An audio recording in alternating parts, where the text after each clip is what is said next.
The rumors about a sixth color coming to Magic have been proven false, but there was a point in Magic's history where purple Magic, a sixth color, was going to be a reality.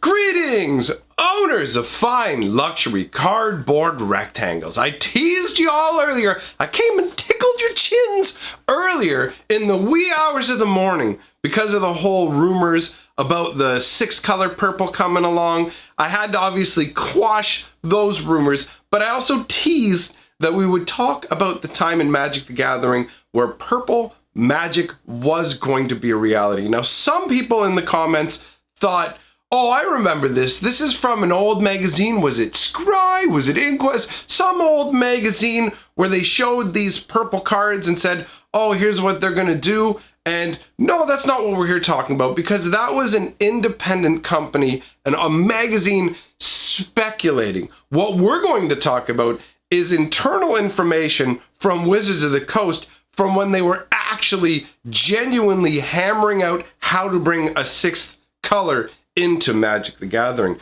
Now, some of you may think, oh, this must have been way back at the beginning of Magic, but it wasn't actually. It was in the mid-2000s. Specifically in the time of the Time Spiral block, more specifically, Planar Chaos. All right, what we're dealing with is a scenario where, for those of you who don't know, the original Time Spiral block was where everything got turned on its head. All these time rifts were causing creatures and planeswalkers, all this stuff from different timelines to show up in the regular world. And Planar Chaos was a very interesting set where they color shifted cards. So they took the idea, every color has a traditional feel to it. I mean, you know what colors are about. Black is about discard and creature destroying. Red is about burn. Blue is about counters. You know, it's very straightforward. Each color is very good at transmitting a concept to you.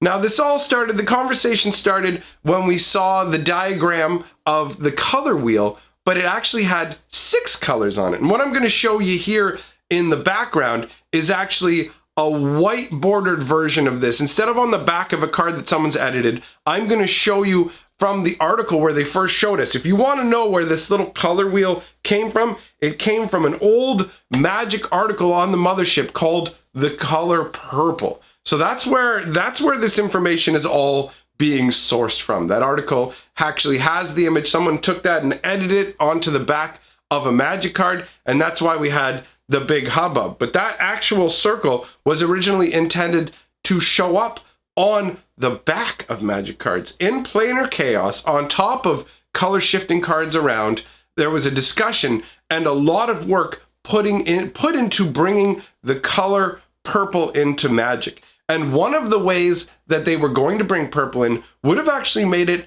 the strongest color, hands down, in the game at the time. Obviously, if you compared it overall across the stretch of the entirety of Magic, it wouldn't be quite as powerful because it doesn't have the number of cards to draw on. But we'll get into what I mean by the most powerful color, because there's a lot of different things that we need to cover in terms of how they were going to go about this. The original idea was for this to be an alternate reality, okay? So in this alternate reality, purple Magic has always existed. So it's not just a poof, purple Magic is here. It's we have gone to another reality, and in this reality, purple Magic has always been one of the 6 colors of Magic instead of the 5 colors of Magic. So they evaluated a number of different ways to do this. They wanted to make sure that they had an equal number of cards to the other colors. They wanted mana to work the same way. They wanted it to feel like a real color. Basically, they wanted to give it an organic feel where this wasn't some kind of shoved in gimmick, but it felt like purple had always been a part of Magic and purple mana was very much a thing. Now, they did also toy with the idea of making the 11th card in each booster a purple card, just as a way of overall increasing the number of purple cards relative to the other colors. But that was something, obviously, well, I mean, they discarded the whole thing, but that was one of the ways they were going to try and subtly increase it and make sure that people saw more purple cards. And I thought that was pretty clever, actually, just making the 11th common slot just kind of, oh, hey, by the way, it's always purple. It's not something you're really going to notice unless it's pointed out to you. But it's a good way to increase overall the number of purple cards you're going to get.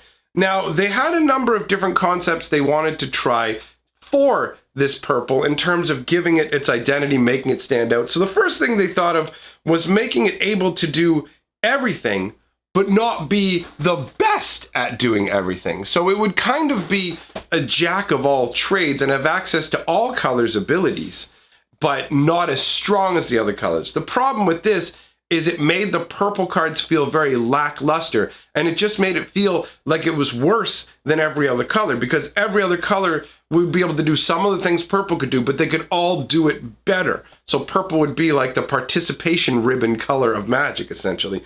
So it didn't take long before they decided to discard that idea. Then they decided, okay, we want to make this stand out. So what if we gave it a bizarre identity? What if we gave it a mismatch, kind of all kinds of different minor abilities that don't normally show up anywhere? Like, for example, enchantments that tap. Obviously, that moves more into the artifact realm, and we do have a few enchantments that tap in Magic the Gathering, but overall, they're not really, it's not something you normally see. So enchantments that tap, instead of your normal +1/+1 or -1/-1 counters, they were going to use +2/+1 counters, and those do feel different. That would be enough to give it like a different identity, but again, you end up with power issues where it's like, okay, you know, this is not the greatest.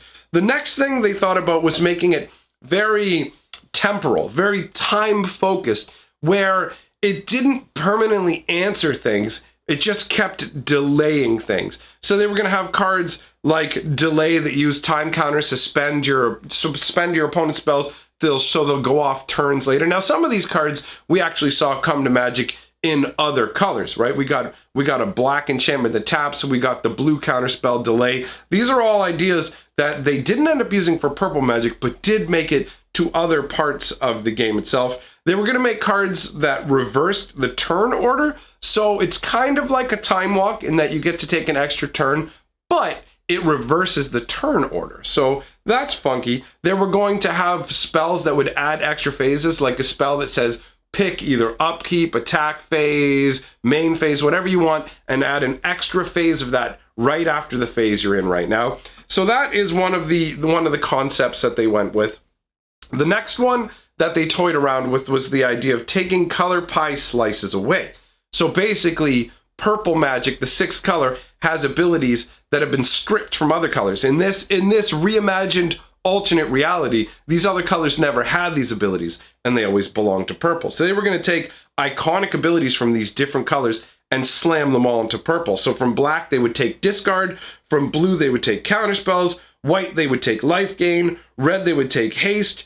Green, they would take trample. And they were going to include a 16th card in each pack as a purple land, just to get the lands out into people's hands. Now that particular land thing isn't specifically tied in to this idea of taking the color pie, the color pie, and just going yank, yank, yank, all right, just mishmash all of these key abilities together and deny them to other colors.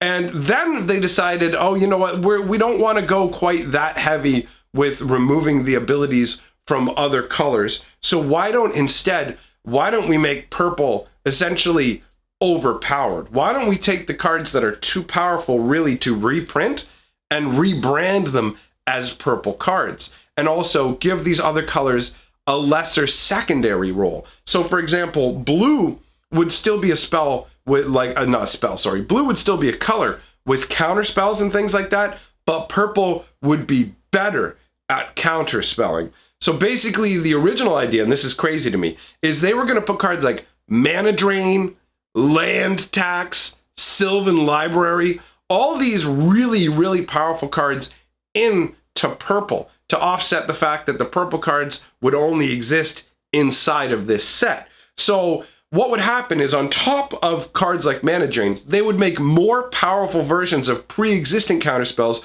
to also go into the color purple. So basically, you would look at something like Remove Soul, which is now known as Essence Scatter, right? And that's counter target creature spell for a blue and a colorless, where they were going to give purple Magic the exact same ability, but for 1 mana. So for 1 purple, you would be able to counter target creature spell as a common counter spell, and as a rare, they would have Mana Drain. Mana Drain. Mana Drain is incredibly powerful. It's such an incredibly OP card. So is Land Tax. Land Tax is busted. These cards are genuinely broken Magic cards, right? So they were going to go ahead and go, here you go, purple. You get this crazy amount of power, which is a really interesting concept. And that's where purple really would have been the most powerful color, but in a contained unit. Because if you stretched across all of Magic, well, hell, blue already has Mana Drain, Ancestral Recall. It has these really powerful cards. But inside of Standard and in the contained unit of the block, purple would have stood head and shoulders above every other color in power level, which would have been interesting. But they ran into multiple issues when it came to this purple aspect. You got to be saying to yourself, well, I mean, if they spent all this time thinking about it, why did it eventually end up being discontinued? Why did they decide to abandon it? Well, they ran into a few problems. One of them was because they didn't ultimately go with the concept of making everything in purple really, really powerful. People would come along and play test the stuff and they would hear the gimmick of, oh, wow, you've got like purple magic, and they would try it and it didn't stand out enough. It didn't actually stand on its own legs and go, look at me, I'm epic enough to justify this. There were also genuine concerns that people would be really unhappy with purple showing up and disappearing. Because remember, this is an alternate reality. Purple magic doesn't exist in the normal Magic reality. So once we left Planar Chaos, all of a sudden, oh yeah, by the way, guess what? There's no more purple magic. So for one set, you would have this scenario where, oh, purple exists and now it doesn't. Did you like purple? Well, I mean, go suck a bag of rocks, son, because it's not part of the game. Also, there's the issue of the back of the card with this circle on, like this setup on the back. Sure, if you're using sleeves, nobody can tell the difference. But if you don't have sleeves, you can clearly see what are cards from that set. And as we all know from way, way back in the day, or I guess maybe some of us don't know, the idea of having alternate card backs is a really, really bad idea.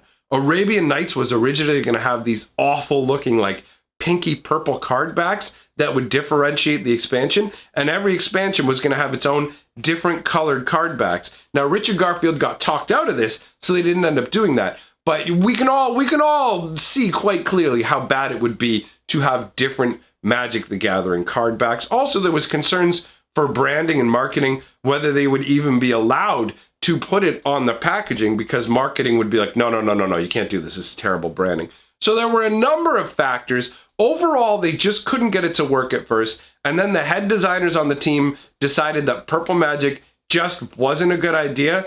And then the hype train behind it slowed down and it was all abandoned. But what could have been would have been very interesting. A very narrowly focused, powerful color that showed up like that and disappeared just as quickly. For me, it's a very interesting part of Magic history and what could have been. Now, the article goes into more depth about all of this, so I will link it in the description below. If you want to go and check it out and see, hey, you know what, there's more, because there honestly is more. There's a whole list of all these different cards that they were going to create and all their different commonalities, the breakdown of how many rares and commons and everything that they were going to have. It's all available there to look through, and it's an interesting read. I just didn't want to bog you guys down with too many details that you might find uninteresting and wanted to encapsulate the story. So I encourage you, go check out the article, look a little more into it. Who knows, maybe one day in the future we'll do a full-on 1000% in-depth video about it, but I doubt it, truthfully, because a lot of it is kind of dry, and if you're not interested in Magic design to the same degree, there's going to be a lot of it you genuinely just don't care about. So I would say that I've covered pretty much the most interesting parts. If you feel like there's something that I've missed, by all means, share that in the comments. Let me know. Shout out to all my Patreons and channel members who have been scrolling by while I've been chatting. Thanks for supporting the channel. It means a lot to me. Phyrexia, welcome aboard, buddy. Welcome to the Scroll. Glad to have you here. And after all that being said, I'm history, baby.